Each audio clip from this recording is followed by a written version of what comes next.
Hi guys! So, for today's video is one of my favorite types of videos to film. Magli-lipswatch tayo. And nakita niyo naman sa title, ang i-lipswatch natin is the bagong line ng Creamy Mattes from Maybelline. And this one is the new Creamy Mattes City Heat The Bricks Collection. So, I have here yung pure package nila. Tinanggal ko na, but the pure package is so cute. So, sa PR package pa lang niya, makikita mo na ito yung theme ng entire collection. Yung ma-nude, ma-brown, ma-orangey, ma-peachy, parang ganon. So, yung Bricks collection, meron siyang 6 shades. And honestly, tinignan ko sila isa-isa. And na-shook at me kasi una ko napansin, sabi ko, bakit parang magkakamukha? Kaya nga, sabay-sabay natin titignan and pagko-compare natin yung mga shades na itechiwa. So, you know, I can help you decide which shades to buy or if you wanna buy all of them. Or kung worth it ba, nabili mo lahat. Kung ano pinagkaiba nila. Okay, so without further ado, let us start. I arranged the shades based on the lightest to the darkest. Ganun talaga lagi kong ginagawa.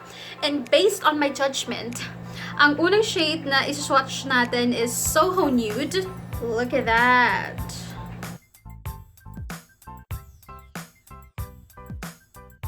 Yung Creamy Mattes talaga ng Maybelline is legit creamy. So, kung ayaw mo ng liquid lipstick tight or drying effect, go for the Creamy Mattes. At eto na nga, suot ko na si SoHo Nude. And honestly, this is a warm peachy color. Good for medium to fair skin tone. Pero kung morena ka, feeling ko medyo bright itong shade na to for you. Pero i-try mo rin. Para siyang, pwede siya sa morena na may binabagayan. Hindi lahat ng klase ng morena. Aminin nyo, may ganon. Alam mo, hindi lang tayo medium, maputi, or morena. Parang may iba-iba pa rin tayong skin texture. No, not texture. Skin undertones or something like that. But this is definitely good for everyday wear. Lalo na kung maaraw sa labas. Alam mo yun? Because it's bright and it's fun.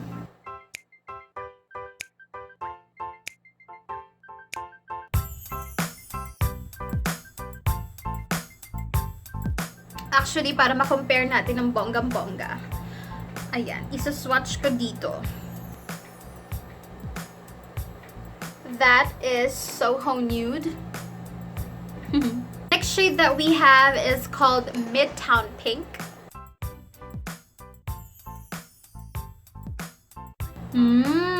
This one is nice. Ito talaga, pang ano talaga to? I think babagay to sa lahat ng skin tone kahit morena ka. Kasi this is a deep mauvey pink na brown tone, like super warm. As in, bordering ano na siya. Pag pinaghalo mo ang brown, like 80% brown, 20% pink. I love it. I like this one. Also, another shade that is very good, very perfect for everyday wear. At dahil medyo deep siya, pwede rin siyang pang nighttime. Again, this is Midtown Pink.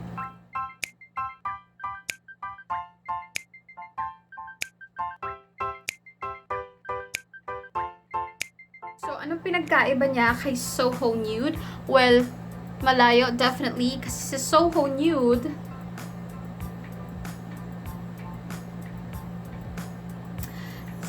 Nude ay bright peachy. Si Midtown Pink ay deep brown pink. See? Okay ba? So, next shade that we have is called 03 Brooklyn Bear. And honestly, parang lahat ng mga names na is inspired from New York. Like the Soho, Brooklyn, what else? Midtown.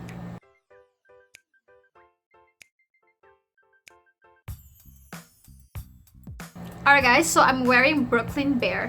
At ang unang napansin ko sa kanya, pag swipe ko, sabi ko, bakit parang kahawig siya ni SoHo Nude?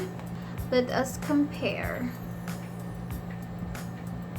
Sorry, ang chararat ng arm swatch ko.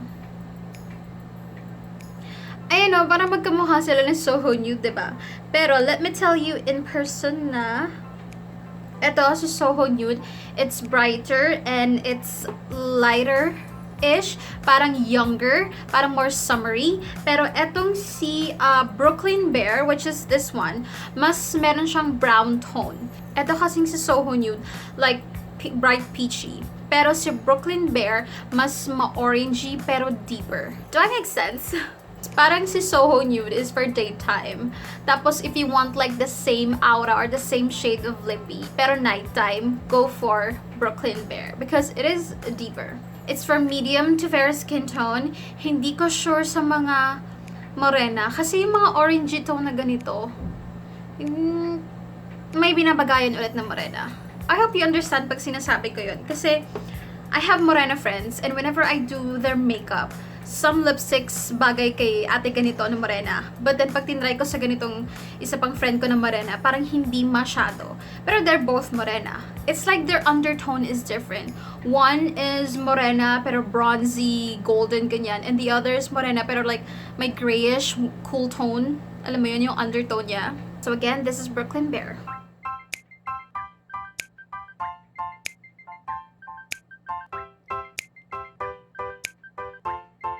Alright guys, so next shade that we have is called East Village Rose. Alam mo, pag tinignan mo talaga sa packaging and pag tinignan mo lang ng ganyan, mukha talaga sila magkakamukha. Kasi nga di ba brick collection. So inspired from the bricks. Alright guys, so unang application ko, una kong naisip is bakit kamukha niya si Midtown Pink. Which is this one. But, meron naman silang pinagkaiba. Ito is more on the brown side. But this one, yung East Village Rose, is more on the pink side. Yeah, ayan na pang malayo. This is deeper, like brownish. And this one is bright, a little bit brighter or lighter. And more on the pink side. Ayun, mukha akong tanga pero sana makita niyo yung difference. So honestly, lahat ng shades ito, perfect for everyday wear. Wala na akong masabi. All I can do is just describe the color and try to guess if anong skin tone bagay ito. And this one, bagay ito sa lahat ng skin tone, naniniwala ako. Because it's more on the pink side, but it's still deep. So, mas wide yung range ng skin tone na pwede niyang bagayan. Yeah, I like it. I kind of like it.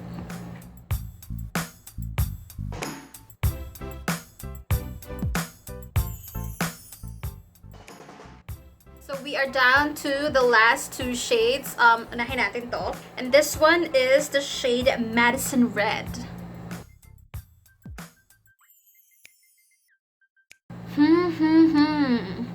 First application ko, ang una kong naisip was, this is part of a family. Dun dito sa tatlong shades, this is like the baby, yung SoHo Nude. And then this one, yung Brooklyn Bear is like the parent. And then eto, yung Madison Red, this is like the grandparent. Ito yung parang pinaka-deepest dun sa medyo orangey peachy shade. Why is it called Madison Red? Kasi pwede siyang pumasa as a red lipstick, pero hindi siya yung parang blue toned na red. This is more like a warm red that has a little bit of brown and orange, like deep orange. So kung gusto mo ng red na hindi ka sasampalin na red, you go for this one. I like this kind of red. Kung ikukumpara dun sa mga bright orangey type of red, this one is better. This is like muted. So let us compare. Alam mo guys, pag ni-swatch mo siya, mukha talaga siya magkakamukha. Diba? Pansinin nyo, SoHo Nude, Brooklyn Bear, Madison Red, they're all shades of peach orange, and this one's like the burnt orange, like the deepest of the three na medyo magkakahawig.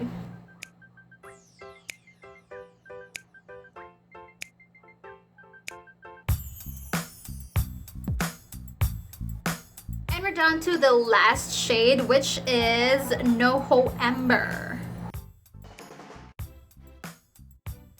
Kitang-kita nyo naman guys, this is like, feeling ko the deepest shade out of all 6 because this is red. Pero, ano pa rin siya? Warm brown undertone na red. Hindi pa rin siya yung usual na regal red, Snow White red na din-describe ko. So this is like Madison Red. Ay, I'm so sorry. Ang chararat ng swatch ko. So this is like Madison Red. Pero eto, more red pigment.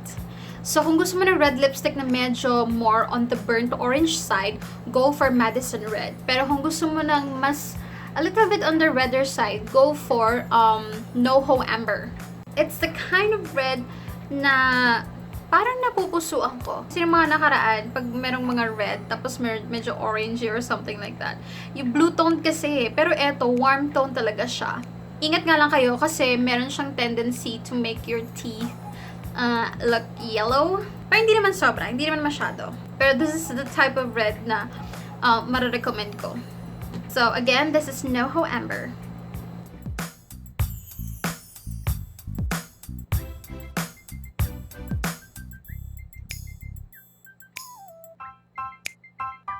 So these are all the shades. I-recap ko lang SoHo Nude, which is a bright peachy color. Midtown Pink, which is a brown tone mauve pink. And then Brooklyn Bear, which is kind of like SoHo Nude, pero deeper. And then we have East Village Rose, which is kind of like Midtown Pink, pero more pinkish than Midtown Pink na more on the brown side. And then we have Madison Red, which is a burnt orange red. And then we have Amber NoHo, which is a redder type of red compared dun sa Madison Red. Okay, so depende sa need mo kung ano yung gusto mong bilhin. You can buy all the shades, all the colors kung may budget ka because this is just $299.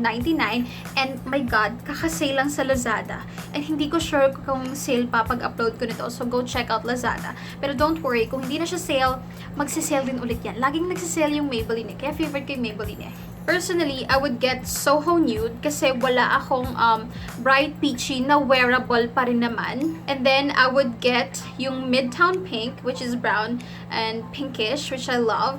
I would also get this one, East Village Rose, because I love yung pagka-rose niya. It's muted. And then, when it comes to the reds, I think I would go for... that's pretty hard. I like both of them. I love burnt orange red. But I think I would go for this one, yung Amber NoHo. Because this is the type of red na hindi siya typical Snow White red. You know, it's warm tone. Hindi ka magmumukhang traffic light red na unang tingin sa'yo, labi agad makikita mo. Hindi naman. Makikita yung buong mukha mo. Ma-appreciate yung buong mukha mo. So, yeah, those are all my recommendations. Pero depende sa'yo. You can buy all the shades if you want to. Kasi alam mo naman tayo mga babae. We have so many lipsticks, but it all depends on our mood. It all depends on our aura for the day. Yeah, that's it for today's video, guys. Thank you so much for joining me. And I hope to see you in my next one. Don't forget to subscribe. Tapos, syempre, click mo na yung click mo na yung bell button so you get updated, you get notified kapag may bago kong uploadable. Again, thank you so much and I'll see you in my next one. Bye-bye!